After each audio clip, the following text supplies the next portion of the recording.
চাচা, হেলাল কোথায় চাচা?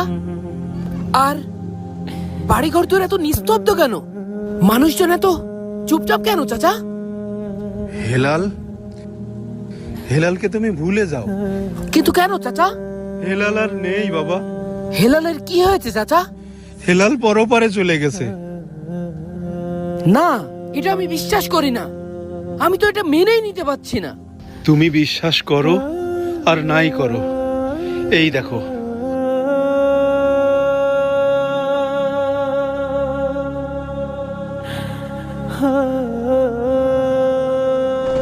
হেলাল মাদ্রাসা ছেড়ে বকাটে ছেলেদের সাথে মিশে মাদকের সাথে জড়িয়ে গেছে, মাদক ব্যবসার সাথে জড়িয়ে গেছে।